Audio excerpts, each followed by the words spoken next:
something else back Visa, then. MasterCard, 25 years American ago. Express, we'll take it all. Can you hear me all? Yeah. Can you hear me? Yes. Yeah? Okay. Thank you so much. Hey, happy birthday, Jim. Hey, happy birthday! All right. So Jim calls me last night at 11:30. The phone rings, and my wife picks up the phone, and she goes, "It says tequila calling." I said, "Let me answer," and it was Jim. I said, "Jim, you called me at 11:30 at night?" He goes, "Yeah." I said, "I don't know you well enough, even though I put oil on your body and massage you all for a whole hour. I still don't know you that well." Hey guys, come out here for a minute. What was the cost on that surgery? Yeah, exactly. There was no happy ending, I guarantee you that. There was a Greek tragedy, but no happy ending.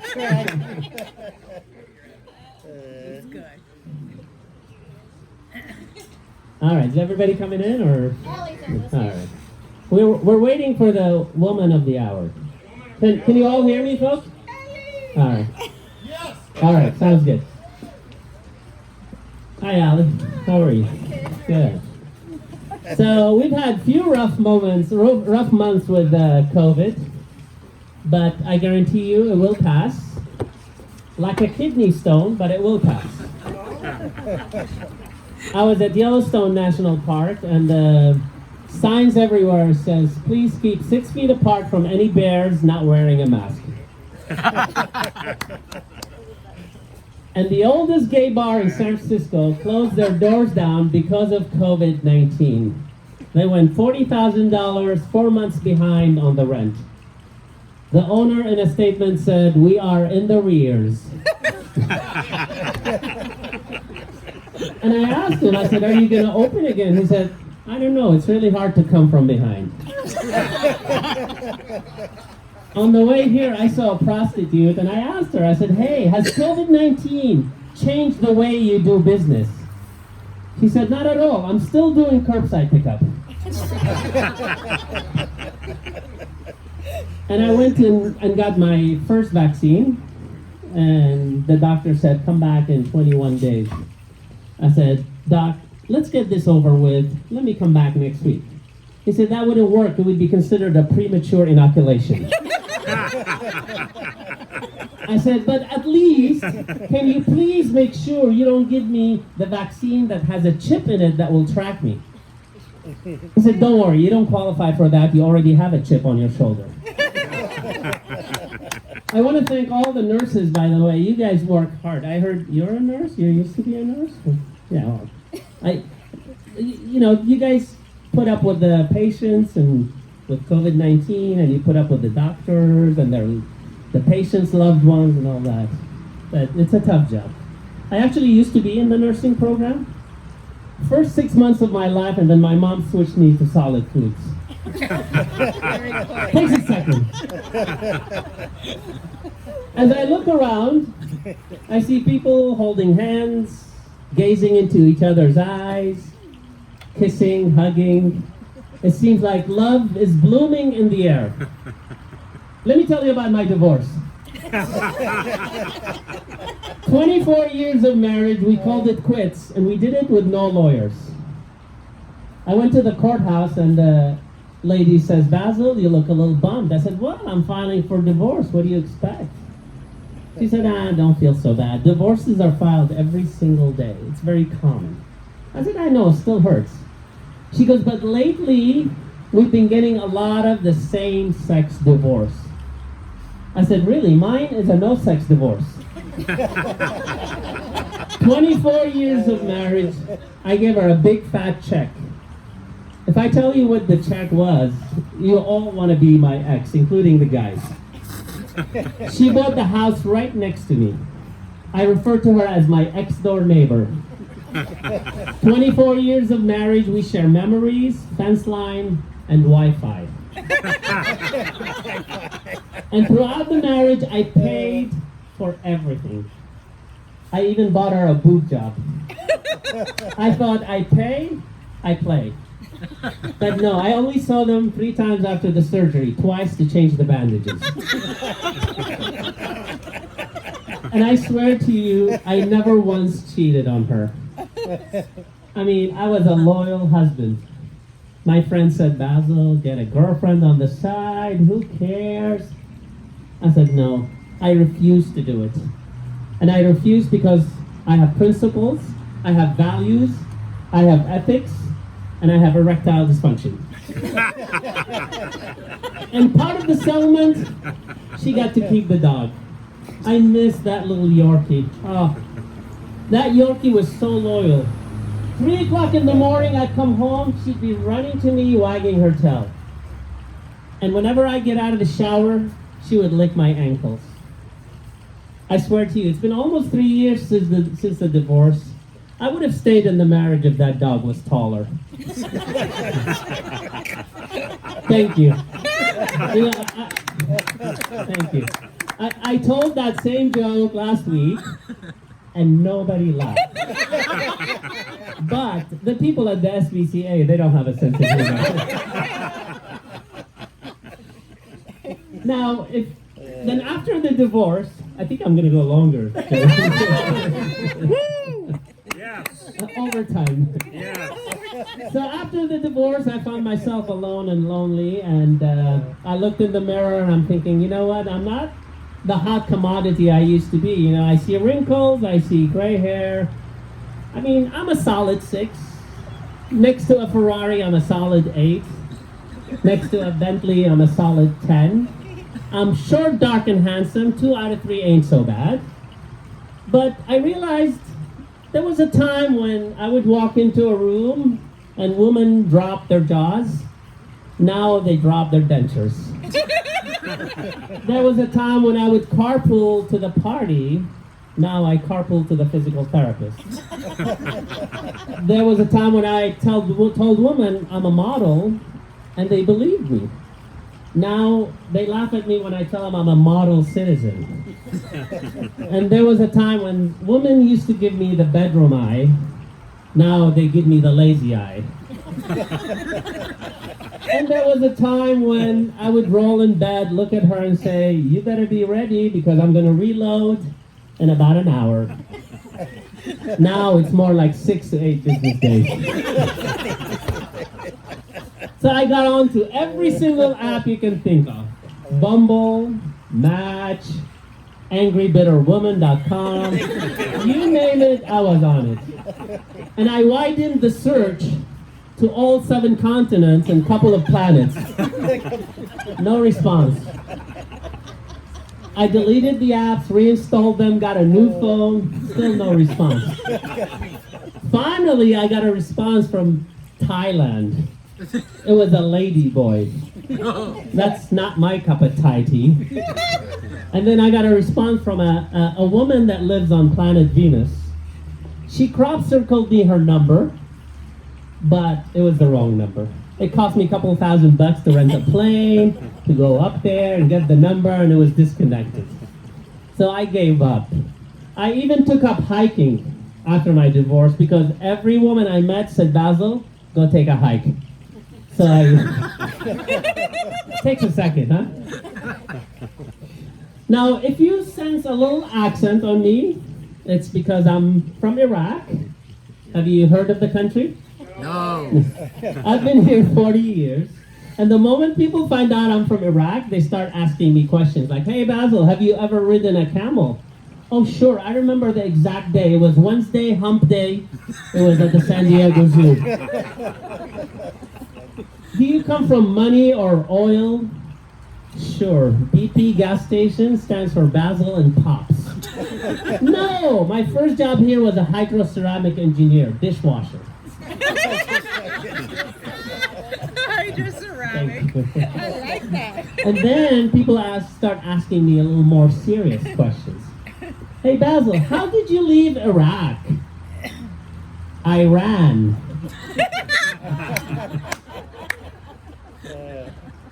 How did you meet your American wife? I'm happily married now, by the way. How did you meet your American wife? Well, I saw her across a crowded room. I felt that certain something. I had to meet her. I walked up to her. She was wearing a dress so tight it was hard for me to breathe. Now, I could have said to her, hey, I'm from Iraq. You got a big rack. Would you like to dance? You could use that a line on him, but he's got a big rack. Right. But I didn't. I could have said, hey, did you know once you go Iraqi, you'll never go backy? But I didn't. Instead, I went with class and elegance. I said to her, excuse me, have you ever traveled to Iraq? She said, no, I've never traveled to Iraq. Why do you ask? I said, because I want to Baghdad ass. It worked. 2.5 months later, we announced our engagement. And immediately, the moment we announced our engagement, people started talking and rumors started murmuring that this is a green card marriage. After all, she's white, I'm brown, she's American, I'm Iraqi, she's Catholic, I'm Muslim. People started talking like this is definitely a marriage of convenience. So I'm the kind of guy that I want to talk about things. I don't want to let things fester and then you get mad at later. So the day of the wedding, I go up to her house. I knock on her door at 3 o'clock in the morning. I knocked and knocked and knocked. Finally, she opened the door. And the first thing I said to her, wait, is this what you look like without makeup? And she said, what do you want to talk about? I said, well, you heard the rumors. She said, yeah, I heard the rumors. I said, you want to talk about it? She said, yeah. I said, is it true that you are using me to get the Iraqi citizenship? She said, no, honey. Why would I want to do that? I said, well, I understand if you want to throw all this away for the Iraqi dream of hopelessness, despair, oppression, war, chaos, inequality. I understand. She goes, no, honey. But eventually, maybe you can take me to Iraq, show me the country, introduce me to the culture, the food, the people. I said, that's wonderful, because I kind of already jumped the gun and I ordered the his and hers matching bulletproof vest. And I ordered it on your Amazon Prime. So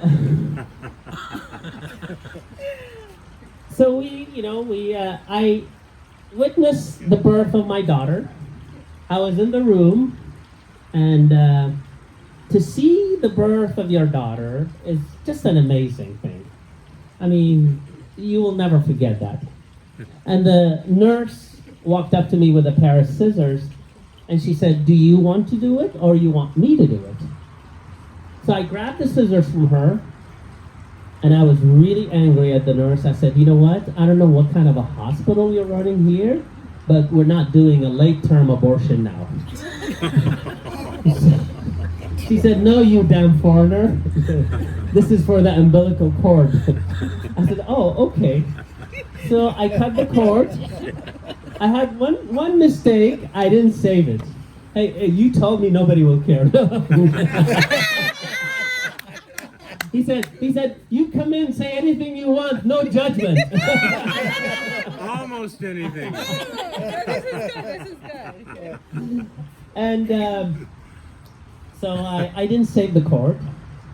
I really advise anybody that's having a baby is save the cord, because when they turn teenagers, you want to use it to strangle them with it and make it look like it was natural causes.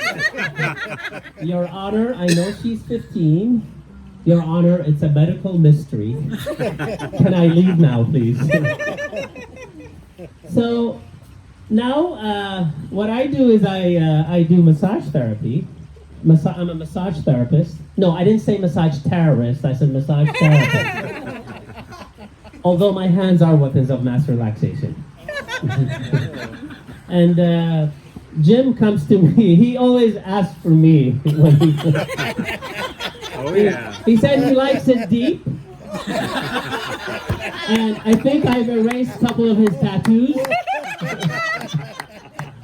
and he pays me afterwards.